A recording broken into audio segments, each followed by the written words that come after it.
Welcome back, everyone. Thank you for joining us once again. It is smack dab in the middle of the week. Hump Day, Wednesday. This is EBSC 생활영어. My name is Lee Hyun-seo.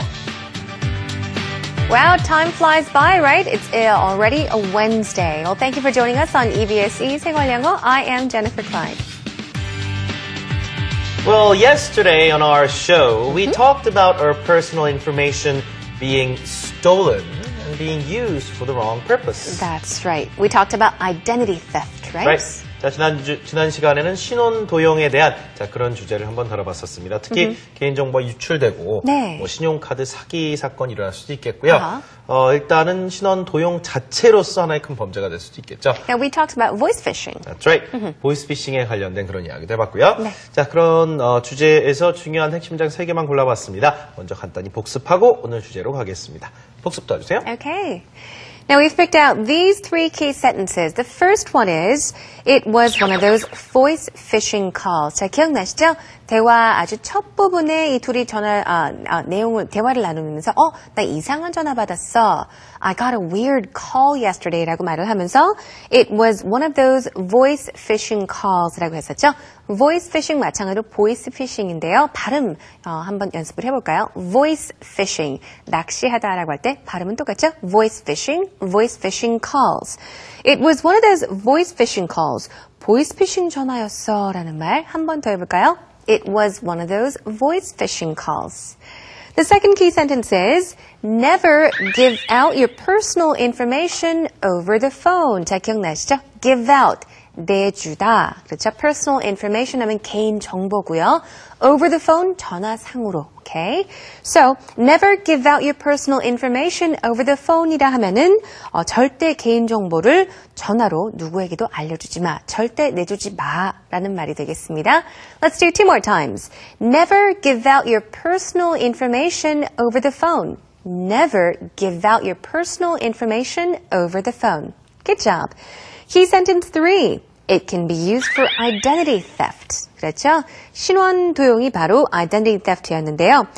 신원 도용에 사용될 수 있다라는 말이죠. 신원 도용에 사용될 수 있어라고 할 때 it can be used for identity theft 하시면 됩니다. One more time.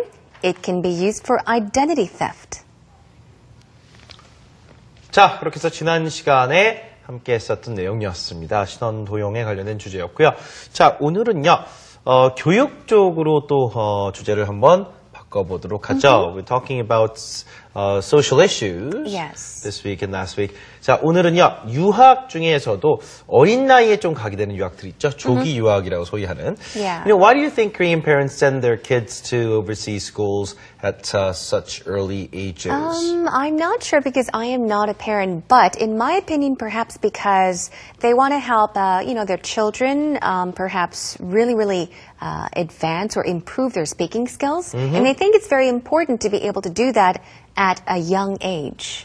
You're talking about English then, Yes, right? English, yes. Right. Yeah, a lot of students are sent overseas for their English, but also because there are the whole education system is very different yeah. in Western countries. And sometimes it's not just about grades, it's about creativity, it's about character building. And I guess some parents think that's how they want to educate their children, right? 자, 오늘 조기 유학에 대해서 이야기를 좀 해보도록 할 텐데요. 장점도 있겠습니다만은 그에 따른 부작용도 있을 수가 있는 것이 사실입니다. 자, 그런 이야기들을 간단하게나마 영어로 표현하고 할 수 있는 방법도 오늘 배워보겠습니다. Okay, let's begin with today's dialogue.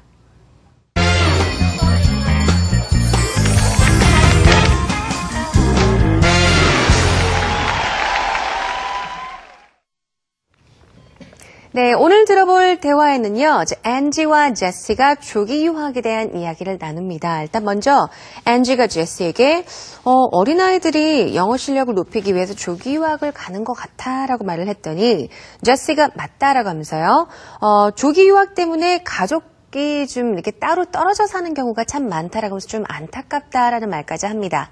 그리고 난 후에 이런 말도 하는데요. 일단 조기 유학에 대한 부작용에 대해서도 서로 이야기를 나눕니다. Let's find out by listening to the dialogue.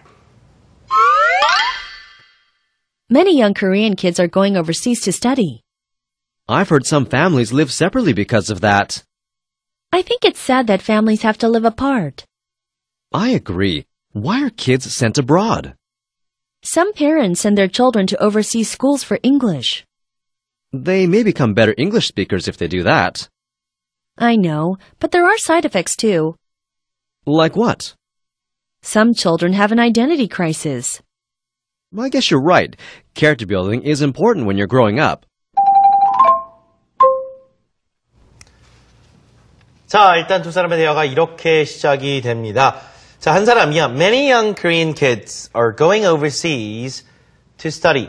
유학 가다라는 말 여러분 어렵게 생각하실 필요 없이요. 그냥 go 어디로 가야 돼요? 해외로 가야 되죠. Go overseas 혹은 go abroad. 그렇죠? Go abroad or go overseas. 뭐 하기 위해서 가요? 공부하러. 뒤에다 to study만 붙여주시면 되겠습니다. 자, 그런데 요즘에 많은 어린 한국 학생들이 해외에 공부하러 나가지요. 이런 말이죠. Many Korean kids or many young Korean kids are going overseas to study.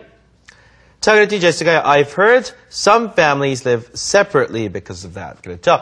자, 그것 때문에 아이들이 외국에 혼자 나가 있을 수가 없는 경우가 많기 때문에 어머니가 함께 나가는 경우가 종종 있죠. 그러면 아버지는 여기서 혼자 지내야 되는데 그래서 가족들이 뿔뿔이 흩어져서 이렇게 생활해야 되는 경우도 종종 있죠. 뭐 기러기 아빠라는 말이 생겨났을 정도니까요. I've heard some families live separately. separately 하면 따로따로에 해당하는 부사죠. They live separately. 자, 부모님과 이제 더 이상 같이 살지 않습니다. I live separately with my parents 라고 하면 부모님과 따로 떨어져 삽니다. 이런 말이 되겠죠. So, some families live separately because of that. 그것 때문에 아이들 해외로 교육 보내는 것 때문에 따로 떨어져 사는 경우가 있습니다. 이런